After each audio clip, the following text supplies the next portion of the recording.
Thank you for tuning in to Convos with Kinu. If you haven't already, stop what you're doing, pause the video, and go subscribe to the YouTube channel, Convos with a K with Kinu, so you can be updated on the latest content. So, with that being said, today I'd like to introduce my next guest. I would introduce the man, but I'll let him get into details about his life. So, Corey Taylor, thank you for joining me on K.W.K. How's it going, man? It's good. Thanks for having me. Yeah, of course. Bro, where did you grow up?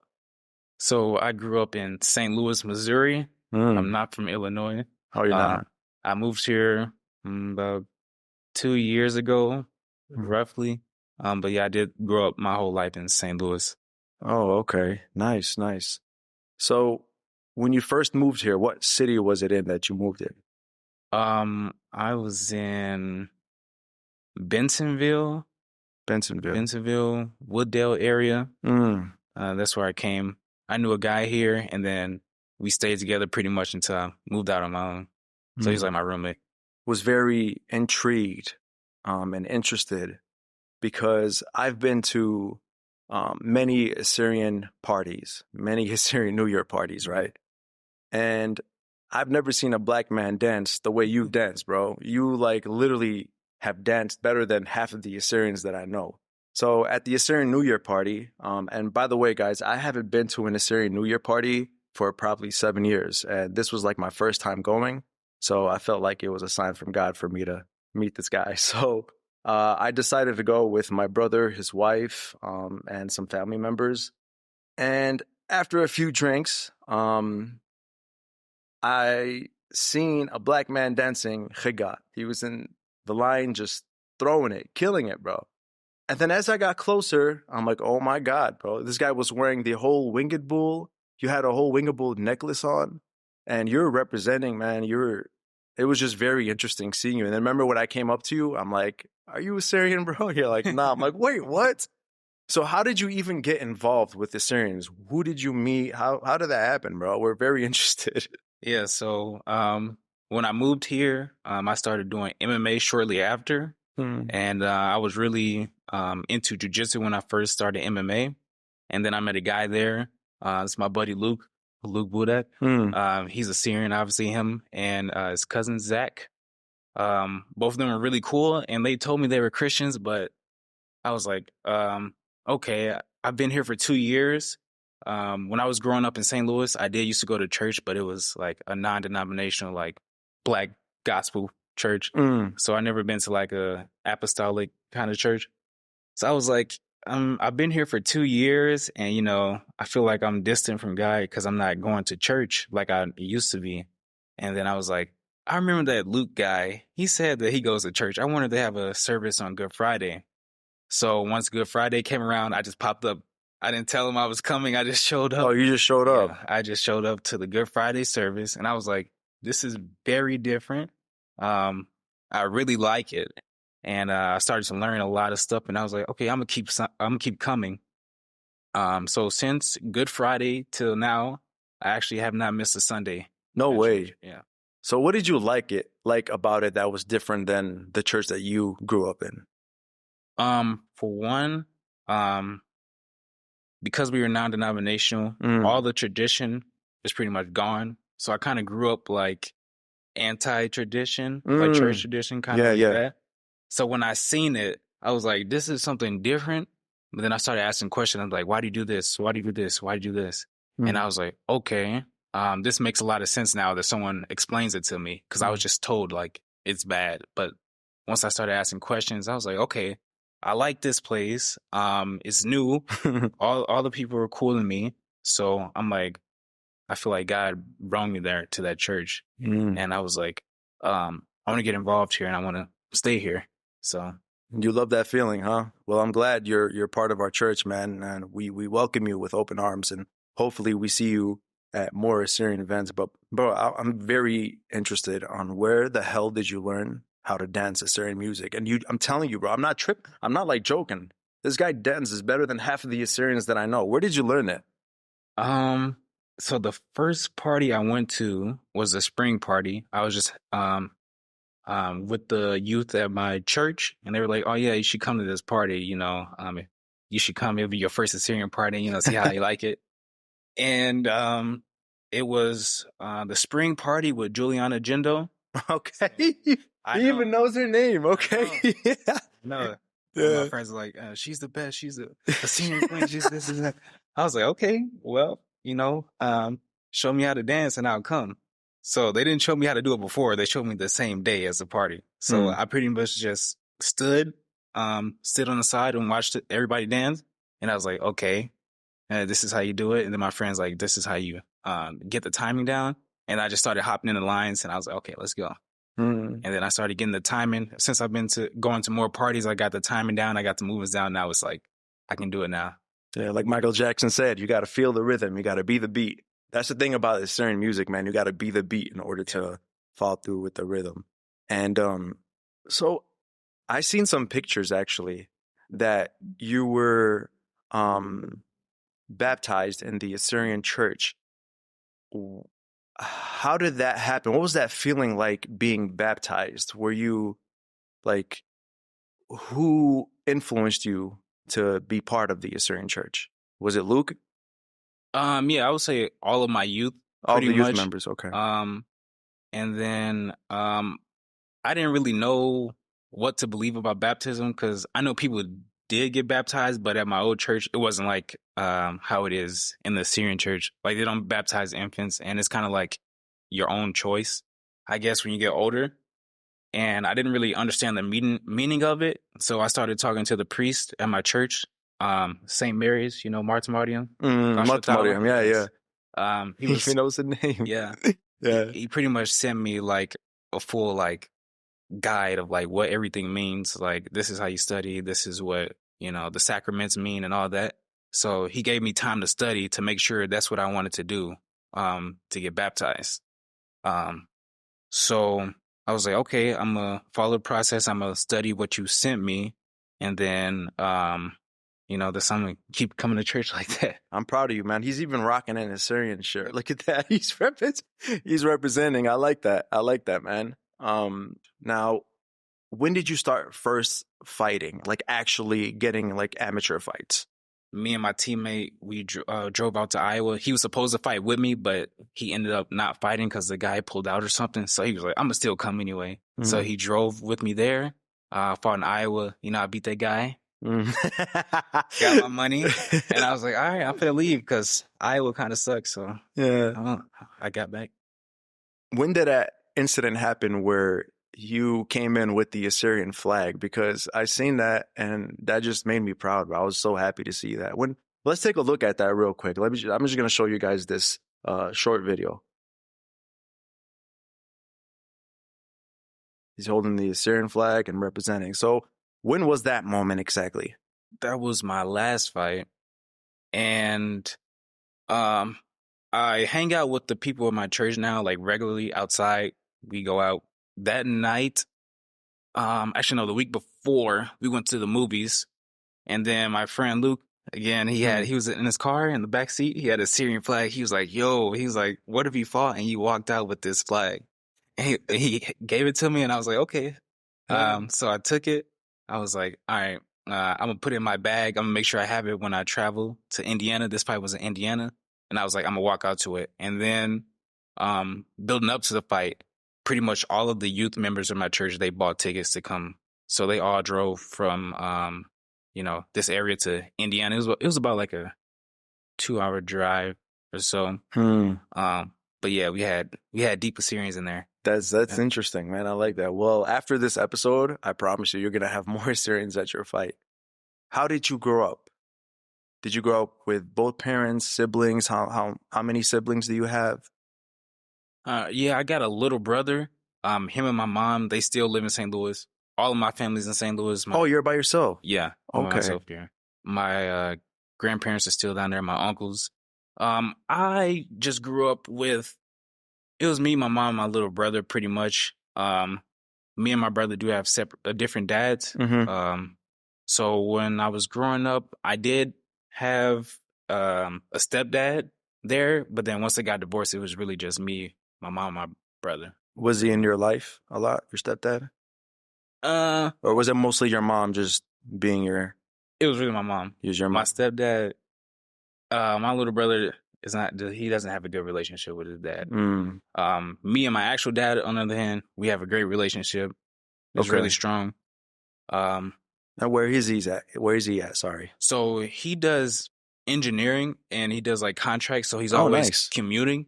So technically we do live together, but he's like here for a couple days and then gone for months. You mentioned actually that your mom used to host fights. Could you tell me a little bit more about that? Because that was interesting. Yeah. So my mom was like, why are you fighting? Why are you fighting? She was like, it's my fault. I put you in karate class and I also used to have those UFC fights. So my mom was a big fan of UFC back in the day. She used to watch Anderson Silva, Rampage Jackson, guys like that. She would buy the fight on TV and then people come over, and watch the fight. My uncle's family, all that. Me, I wasn't really watching it like that. I was just there for the food because my mom would make like dip and spaghetti and all that. Oh, she'd be snapping in the kitchen, I was like, huh? Yeah, I bet. She made food for everybody. I'm like, oh, I'm just here to eat. And then in the background, the fight's going on. And I was like, dang, I really did grow up like watching that because every week, everybody would come over to have this party to come watch the fights. I was like, Mom, this is your fault. I'm an MMA fan. Yeah, so that's how you got into it, basically. Is basically going and watching, your mom host those fights. That's actually very cool. So how old were you when you first fought? Technically, my first fight, I was 16. It was a boxing match. Damn, okay. Yeah. And how was that feeling like getting into that ring? Were you nervous? Were you going in there like, I was very nervous, but I was also at a very different place training. It wasn't the place here. And I wish I never did that fight. You wish you didn't? Yeah, I wish I didn't. Why not? I waited. Because I feel like my old coaches at that gym, they didn't really care about you like that unless you were like top dog, And I was just there casually, like as a kid in high school. So I feel like they didn't pay that much attention to me. But once I started doing MMA, even though I never wrestled a day in my life, the coach walks up to me and he was like, hey, we're going to work on that, but we're going to get you some wins, He's like, I see potential in you. I was like, okay, this guy cares, so I'm going to take it seriously. So then that was in St. Louis? Sorry to cut you off. No, that was once I came back here. So St. Louis, okay. I didn't feel like you didn't feel that, but when you came here, he came into your life. He's like, I see potential in you. It's crazy that you mentioned that, man, because I actually seen, I think 1 or 2 of your fights. Like it was a short clip. Dude, man, you're ferocious with them hits. Like I seen something in you. Like if you continue this, you'll get something. 100%. 100%. If you continue staying on track, staying on the right path, putting God in your life above all, I promise you, man, you're going to get somewhere. There's that fight that I'm going to show you guys right now. It's where who are you fighting by? This is this kid with like long hair. You kicked him in his shin and he just basically gave out. What fight was that? That was the Iowa fight. That was the Iowa fight. Yeah. So what happened was, you didn't see because that was the last round, but the first round, I dropped him twice with that same leg kick. So my coach is just like, okay, make him think you're going high, and then give him one last low kick to drop him for the last time. So that third kick I hit him with, he dropped down, and then he was like, he couldn't even stand up anymore. I seen that. That was crazy, man. That was a hard ass hit. I can't even imagine getting hit by one of those. And when's your next fight? Hopefully, by the end of this month, or upcoming, because we are looking right now. But I think before the end of the last year, we're supposed to get something, but people are iffy. Yeah. So I mean, after seeing you fight, they're probably iffy. I guarantee you on that. Yeah. But do you like gaming? What do you like gaming? COD? No, I'm not. What kind of gamer are you? I used to be a COD guy, but not anymore. Them lags and them hackers, right? Yeah. What do you game right now? Right now, I play Rainbow Six Siege. I don't know if you ever heard of that. Yeah, of course. Tactical shooter. Me and my boys play that. All the youth members. We're on at 3 a.m. screaming, yelling. Yeah. I'm gonna be on with them tonight too. So when I leave the podcast, we're gonna be on Rainbow.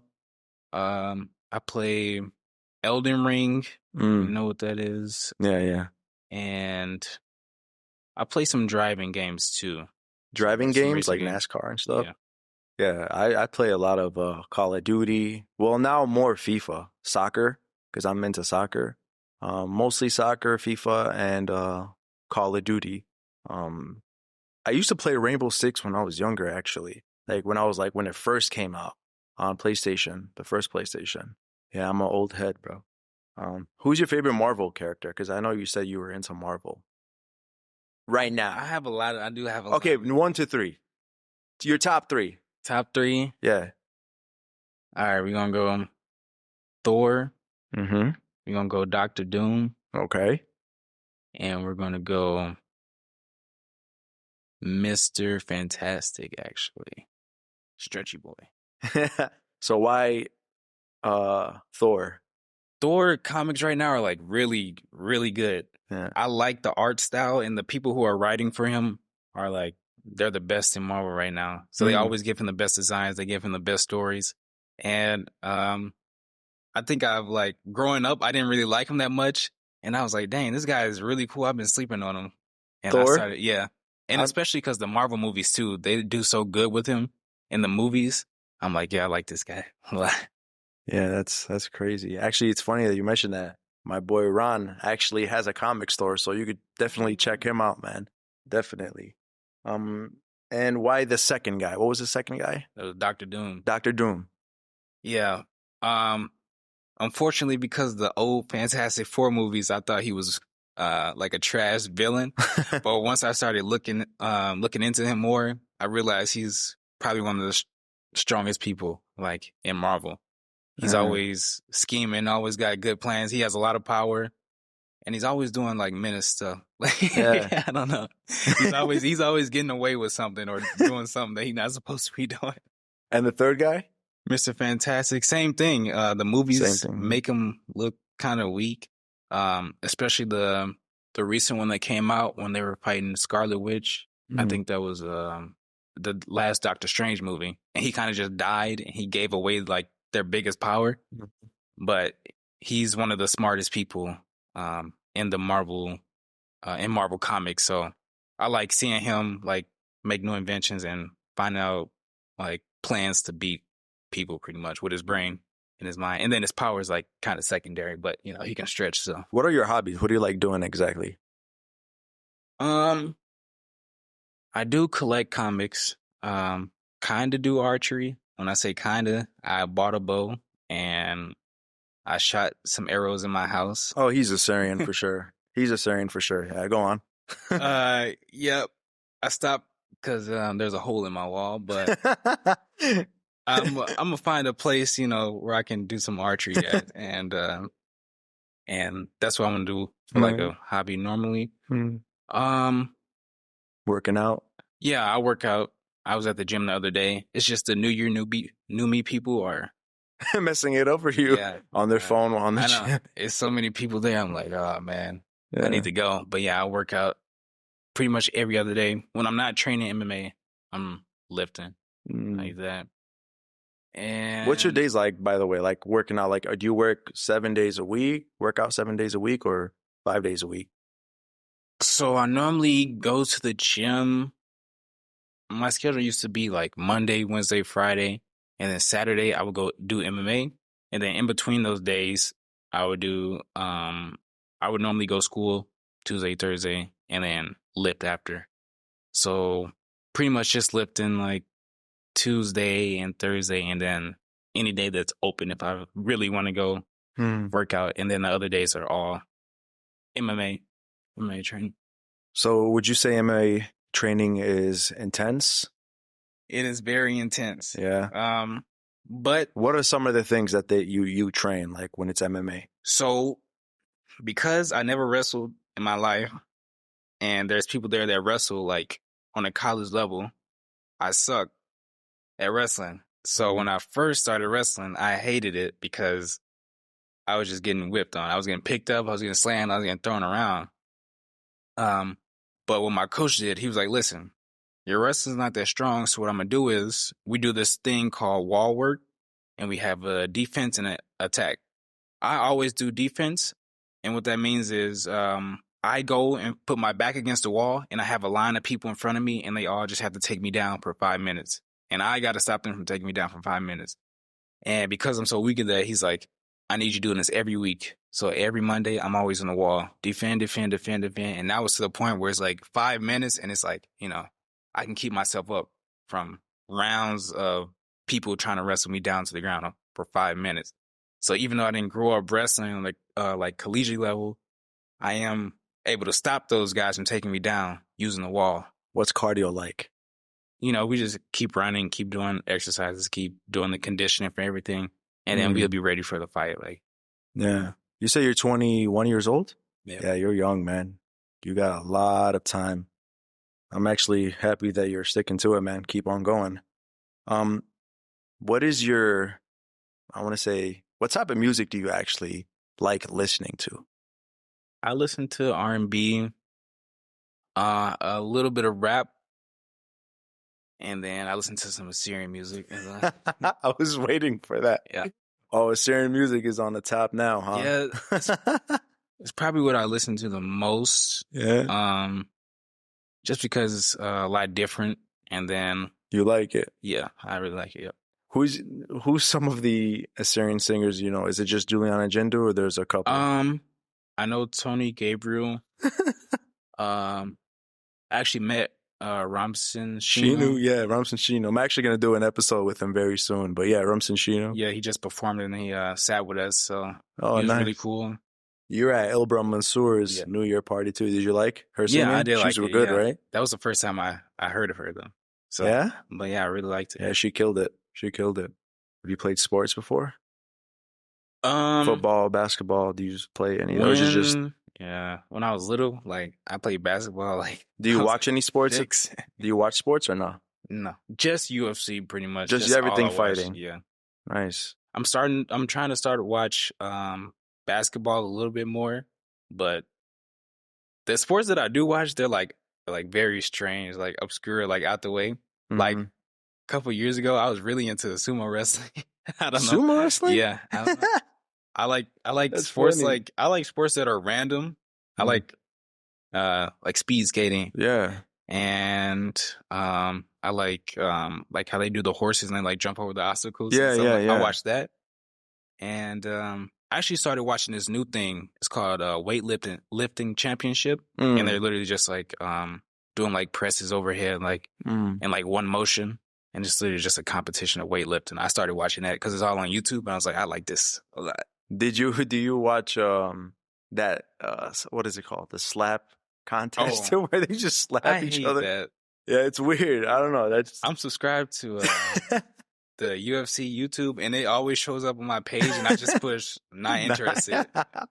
Stop showing me that. There's a different type of sport right now that I kind of I have a feeling that it's going to excel in sports, and it's gonna outweigh the UFC.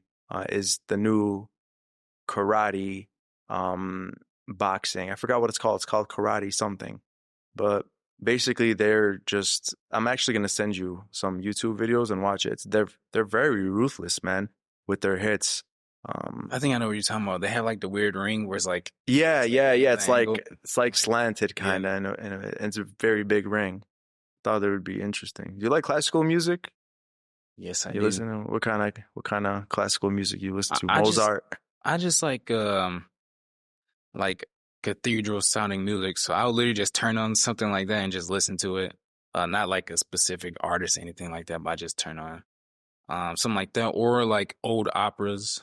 Stuff like that. I'm an opera fan, kind of. That's interesting. Yeah. You're an interesting character, bro. So,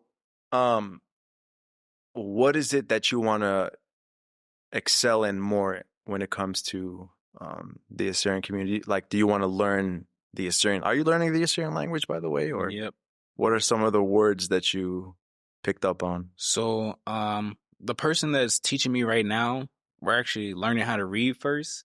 You're learning how to read Assyrian. Yeah. So I actually can read right now. I read No, you can't. I read like a 5-year-old, but I can actually read. No. Yeah. That's crazy. And then I guess after I learned the meaning. But it's a different way of learning. But reading wasn't. It's not that hard to me, I guess. Do you guys see that?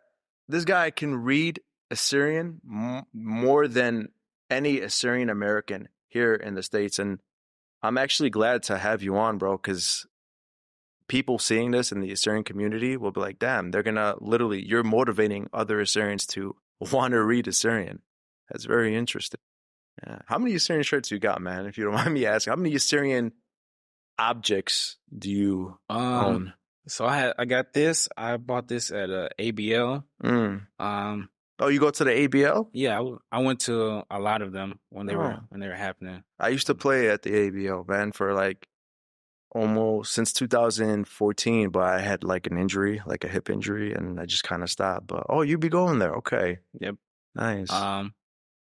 The winged bull I got that as a gift for my baptism. Mm-hmm. And then I have an all black T-shirt. It says 100% Aturaya on it. So that's all I have right now. What are some of the things that you would want to like? Are you planning to go inside the ring always with the Assyrian flag now and represent the community? Because I'm telling you, man, there's going to be a lot of us supporting you. Yeah, I mean, I was never going to use a flag anyway, so I was like, now that I got this, I was like, I'm going to walk in with this every time. And I know that my friends are going to come out and support, so I'm like, I'm going to go ahead and rock the Assyrian flag. I wanted to actually walk out with some music too, but that venue, they didn't even let us pick our own music, so they just played some random random stuff, yeah. So what song would you put on if you had to choose? I don't know. Honestly, don't know yet. You don't know? Because there's a lot of them, huh? Yeah. Okay. The reason why I wanted you on my podcast, bro, is because I've been involved in the community for the past like 16 years. I was an Assyrian activist, very involved in Assyrian politics. And it was very unusual seeing a black man killing it on the dance floor doing these Assyrian songs, man. And like I said, I could speak for the majority of Assyrians. You were killing it, and we're actually very happy. We're really proud to have you part of the community. We welcome you with open arms. Have you ever had any incidents where you were looked at sideways by anybody, or you've always felt welcomed? Actually, no. No one's ever like said anything weird to me, and I was like, no, nothing's ever happened. Not that I can think of, especially not in person. No, definitely not. No. Everybody's been good. Everybody's been nice, cool. Like I said, bro, we're proud to have you with us, man. And we're always going to have your back. We're always going to support you. Long live Assyria. Now, did I say did you like hunting? Did I ask you that question? Yeah, I do. You like hunting? Yeah. What do you like? Like growing up in Missouri, it's technically southern, I guess. Yeah, it is, yeah. My grandpa used to always bring us like deer meat, and he also brought me some raccoon meat. Yeah? So, yeah. Was it good? I've never tried it. It was good for what it was. What did deer meat, hold up, first of all, what did the deer meat taste like? Like, if there's anything similar it tastes like, what would you say it tastes like? Deer meat.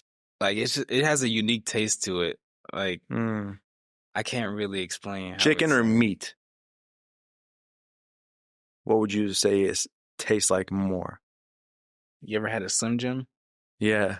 Okay, it tastes like Slim Jim, but like limey. And raccoon? Raccoon, more like dark meat chicken. But I never actually went hunting, but I really want to go. I just kind of got like the food from hunting, so I always watch it, and I know my grandpa used to, but all we did was fish. But I do want to start actually go hunting. But it is a big hobby that I like watching. I always watch it on YouTube. I got a lot of people I subscribe to that watch. And that's also one of the reasons I bought a bow too. So. You know, ancient Assyrians like used to hunt a lot, right? Yeah. Do you have any books, by the way? Any Assyrian ancient history books or anything Assyrian related? I mean, I guess technically, when I was in school this last semester, we did learn a little bit about Assyrians. I was like, oh yeah, now I know who they are. Like, Yeah. But not any books specifically. I have like some Mesopotamian, Mm-hmm. like the closest thing being like Gilgamesh, I Yeah, guess. Gilgamesh. Yeah, I have a book on him. Yeah. Corey, man, is there any last words that you would like to say to the Assyrian community, how the podcast was? Let's see. Podcast is fire. I like the Podcast was setup. fire. You like Yeah, it? like the purple. Shout out to my youth members. Shout out to my priests. MTC, my MMA team, and thank you for having me. Yeah, of course, man. I'm very, very honored to have you on the podcast, and we'll definitely do this again. I know this was kind of short. I know you got some things going on. You want to go play. I understand. We're definitely going to do this again. But again, I'm very proud of you, bro. And I could speak for the majority of Assyrians. We're very proud of you. Keep doing what you're doing. And Ron, we actually got you a gift. Could you just give me that gift? I got you a little something. So first, I got you something ancient Assyrian related. Let me show the viewers first.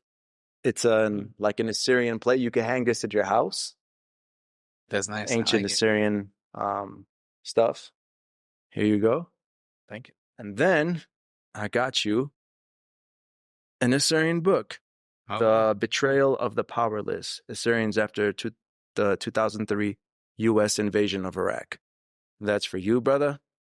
Thank you. Appreciate your time, and we're definitely going to do this again, brother. Thank you, man. I appreciate it.